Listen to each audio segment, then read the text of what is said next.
Hi everyone, it's Katrina. Was Atlantis real or just a myth? There are many people out there trying to find out. From islands blown apart by volcanoes to crystal pyramids in the Bermuda Triangle, here are 11 theories about what happened to Atlantis.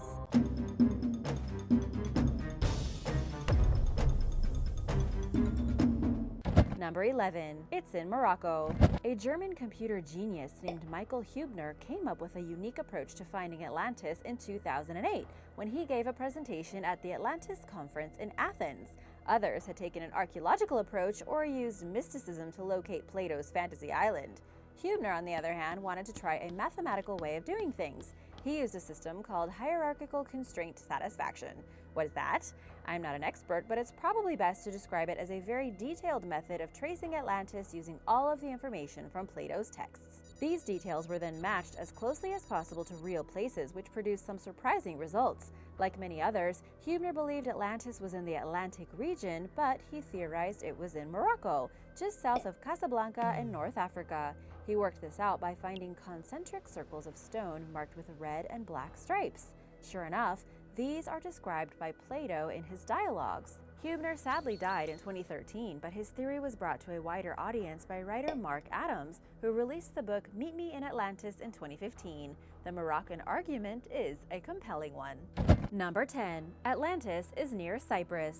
People have claimed to discover Atlantis in countless places all over the world. In 2004, an American research team led by Robert Sarmast made one such announcement after finding what they believed were man-made structures on the ocean floor off the coast of Cyprus. Using sonar technology, they spent 6 days scanning the ocean floor between Syria and Cyprus. The alleged find included two 1.25-mile-long walls along a flat-topped hill. According to Sarmast, this hill is where Atlantis' temples once stood. Sarmast said the hill as a whole basically looks like a walled hillside territory, and this hillside territory matches Plato's description of the Acropolis Hill with perfect precision. Even the dimensions are exactly perfect. So if all these things are coincidental, I mean, we have the world's greatest coincidence going on. But Sarmast is unfortunately known for mentioning scientific facts without attributing them to any sources, and he's also known for contradicting mainstream scientists. For example, in one interview, he stated, "Scientists know that roughly 18,000 years ago there was not just one Mediterranean Sea, but 3. But he did not name any scientists who assert this belief, nor did he reference any scientific literature supporting his arguments.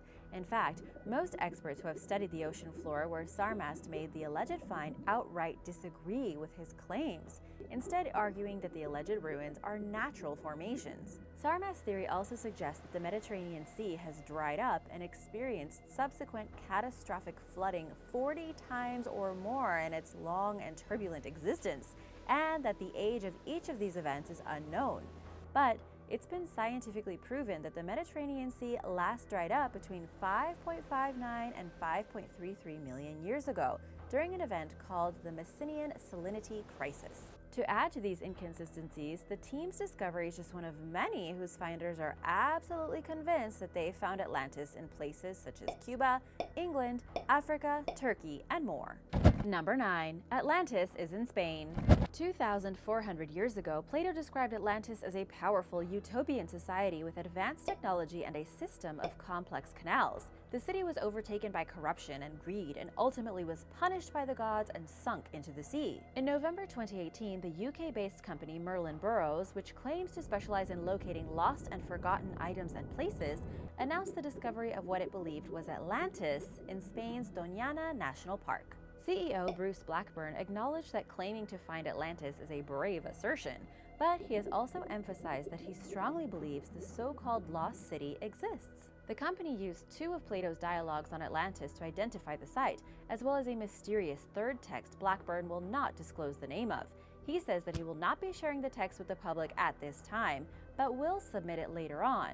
They also relied on satellite data from Landsat 5 and Landsat 8, which also supplied data for Google Earth. Along the coast near the Strait of Gibraltar, the team noticed several features that seem to resemble characteristics of Plato's Atlantis, including suspected ancient tower bases, a long sea wall, ruins they believe may represent the Temple of Poseidon, and a greenish-blue coating on some of the ruins.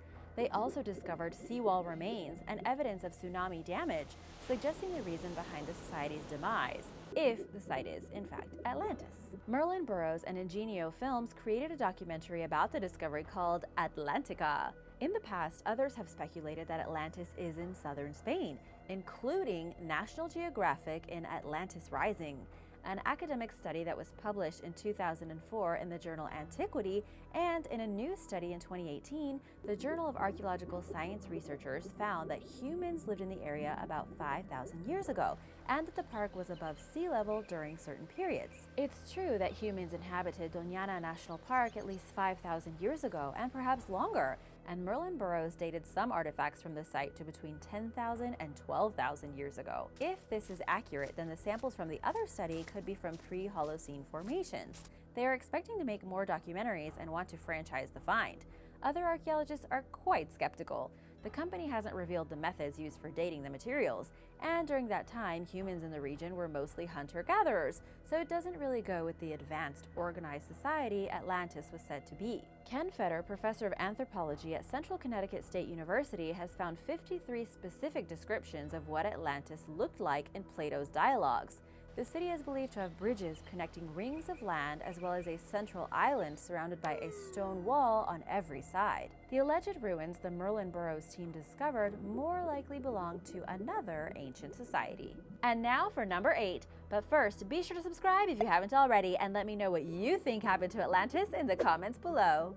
Number 8. Lost in the Bermuda Triangle. Plato talks about how Atlantis was swallowed by the sea in a single day. Even so, you'd think that over the centuries, someone would have stumbled on something concrete to prove the island existed, right?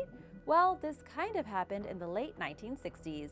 A professional diver and physician named Ray Brown was diving in the Bermuda Triangle off of Miami looking for treasure and claimed that he had discovered an underwater city.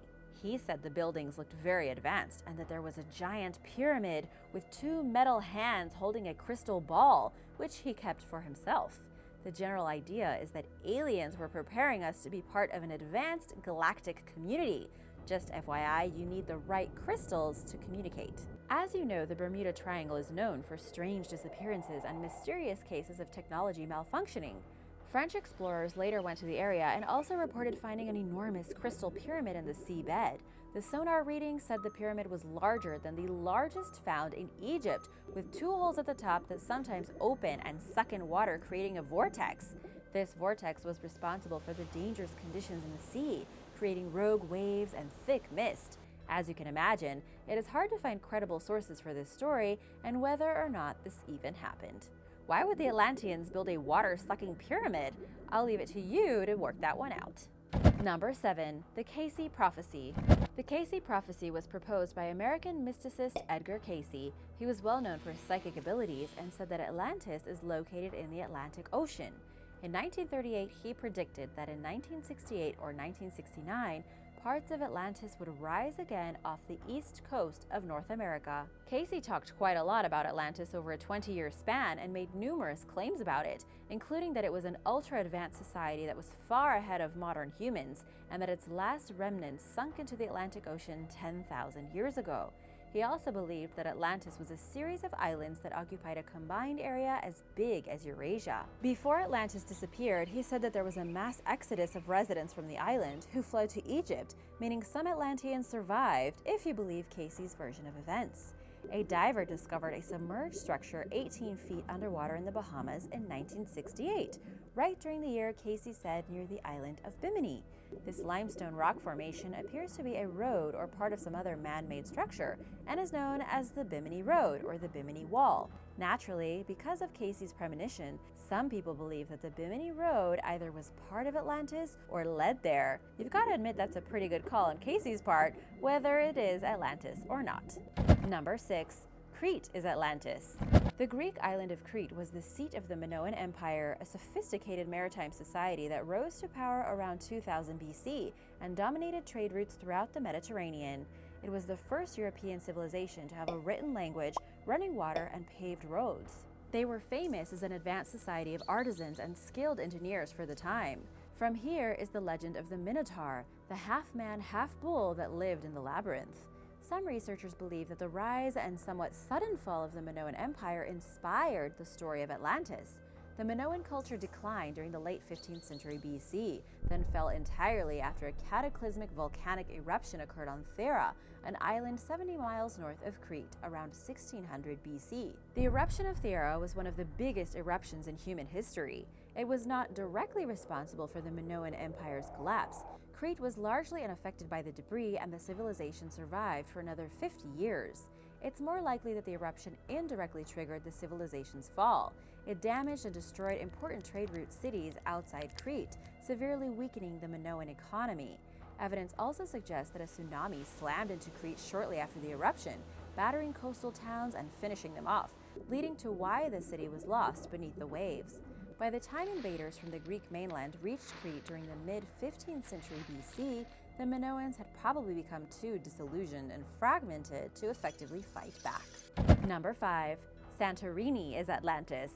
Perhaps Santorini and Atlantis are one and the same. The catastrophe of the Minoan civilization and ancient Thera could be close to the story of the lost Atlantis. The explosion at Thera is estimated to have had the strength of 40 atomic bombs and would have been 100 times more powerful than the eruption at Pompeii. At the time, Thera was home to a flourishing port city called Akrotiri, and thousands of people lived there. When the eruption occurred around 1600 BC, Akrotiri was completely covered in ash and preserved. No skeletons have been found there, but scientists believe that there were no survivors. Christos Doumas, Akrotiri's chief archaeologist, believes everyone perished in a huddled mass at the harbor while awaiting transportation off the island, and that the remains will eventually turn up. While Plato's writings state that Atlantis existed 9,000 years before his time, some people think that this is an error and that Plato instead meant 900 years. This timing would put its demise at around the same time Thera erupted. Furthermore, in 1973, geologist Dorothy Vitaliano concluded that Thera's topography fits Plato's description of Atlantis. When the volcano erupted, it blasted away part of the island.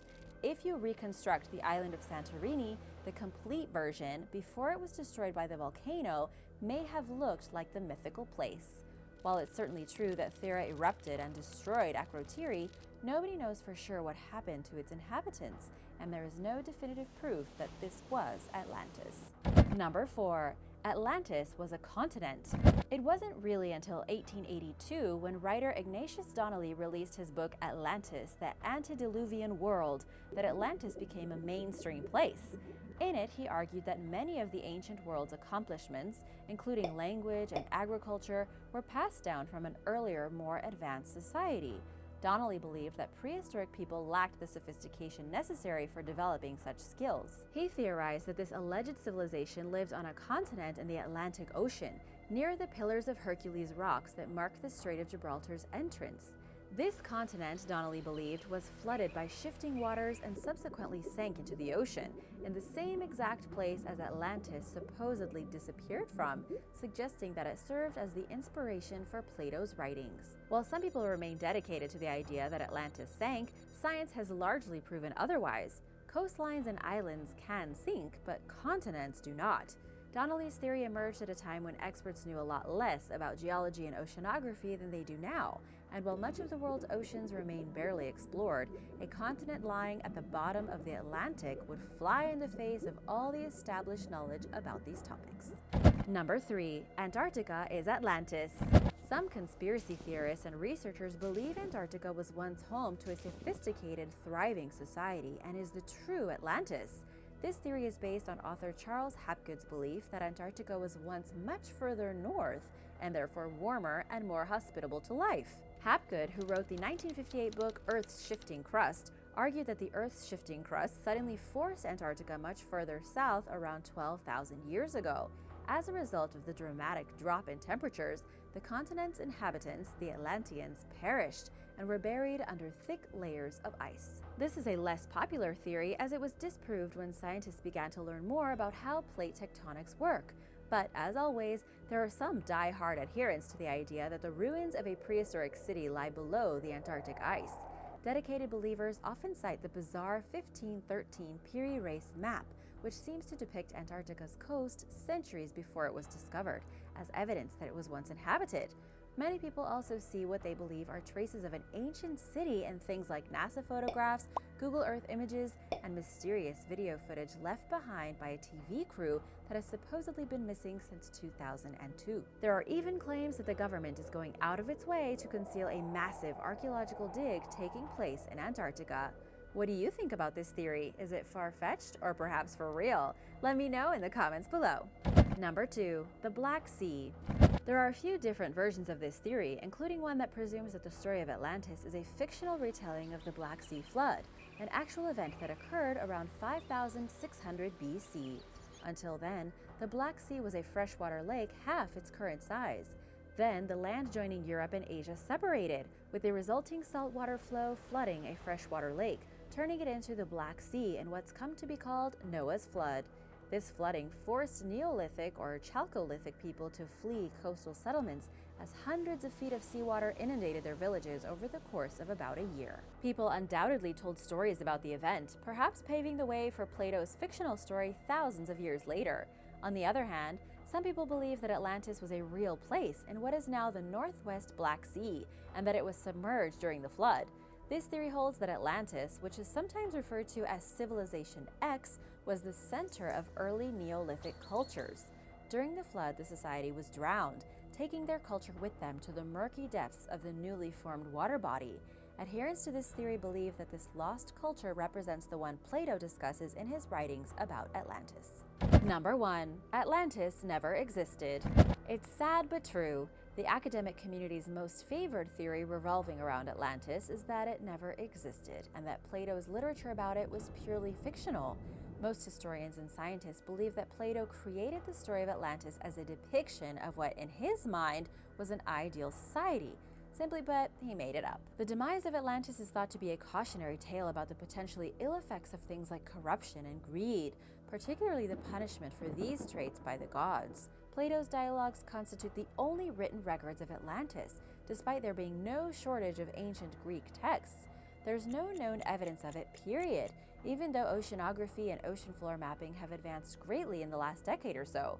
Many experts believe that if it truly ever existed, someone would have found it by now, or there would at least be more evidence and records of Atlantis, especially since Plato depicts it as an important and powerful place. Thanks for watching! Let me know what you think of these theories in the comments below, and remember to subscribe if you haven't already. See you soon! Bye!